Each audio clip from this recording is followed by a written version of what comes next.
Perkembangan ejaan bahasa Indonesia. Perkembangan ejaan bahasa Indonesia mengalami beberapa perubahan seiring berjalannya waktu.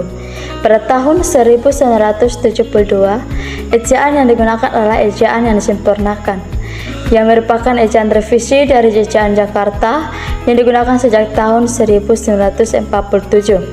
Kemudian, pada tahun 1972, ejaan yang digunakan diubah menjadi ejaan yang disempurnakan yang baru.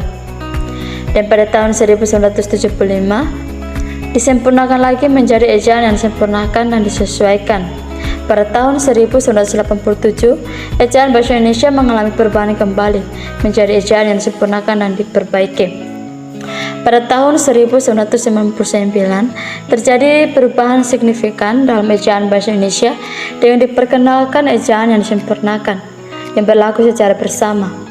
Perubahan ini bertujuan untuk menyederhanakan aturan ejaan dan meningkatkan keterbacaan teks dalam bahasa Indonesia. EYD saat ini menjadi standar ejaan resmi yang digunakan secara luas di Indonesia. Dampak positif perkembangan teknologi terhadap perkembangan ejaan bahasa Indonesia. 1. Akses yang lebih luas terhadap informasi yang memperkaya dan memperluas kosakata dalam bahasa Indonesia. 2. Komunikasi global yang memungkinkan interaksi dengan penutur asli dan pembelajaran bahasa Indonesia dari berbagai negara. 3. Sumber pembelajaran interaktif seperti aplikasi dan platform pembelajaran yang membantu dalam mempelajari kosakata baru dalam bahasa Indonesia dengan cara yang menarik. 4. Peningkatan kreativitas bahasa dalam bentuk tulisan, video, musik, dan konten digital lainnya. 5. Akses mudah ke kamus dan alat bantu ejaan online yang membantu dalam memperbaiki dan memperkaya kosakata bahasa Indonesia. 6. Pembelajaran mandiri melalui platform pembelajaran online yang memungkinkan pengembangan kosakata secara mandiri. 7. Kolaborasi dan berbagai materi pembelajaran dalam bahasa Indonesia melalui platform daring. 8. Pengembangan aplikasi pendidikan yang kaya kosakata dan membantu dalam mempelajari kosakata baru dengan cara yang menyenangkan dan interaktif. 9. Penyediaan materi pembelajaran yang diversifikasi dalam berbagai format seperti teks, audio, video, dan gambar. 10. Pemeliharaan dan pelestarian bahasa Indonesia melalui platform daring dan berbagai pengetahuan antar komunitas bahasa. Berikutnya yaitu dampak negatif perkembangan teknologi terhadap perkembangan kosakata bahasa Indonesia.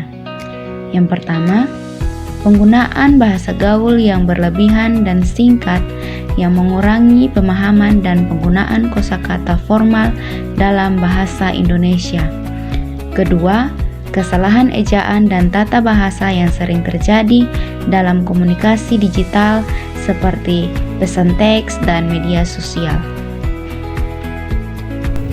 Ketiga, pengaruh bahasa asing yang semakin meningkat dalam penggunaan kosakata dalam bahasa Indonesia.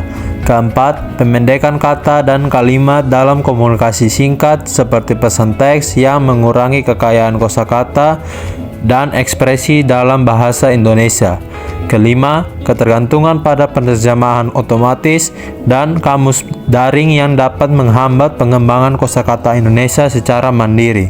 Keenam, ketidakseimbangan akses teknologi yang dapat menyebabkan kesenjangan dalam peningkatan kosakata, terutama bagi individu yang memiliki akses terbatas ke teknologi. 7. Penurunan keterampilan berbicara dalam bahasa Indonesia akibat dominasi komunikasi tertulis melalui teknologi. 8. Risiko informasi yang tidak terpercaya dan konten yang salah dapat mempengaruhi pemahaman dan penggunaan kosakata yang benar dalam bahasa Indonesia. 9. Kehilangan kosakata khas daerah karena dominasi penggunaan kosakata umum dalam bahasa Indonesia melalui teknologi. 10.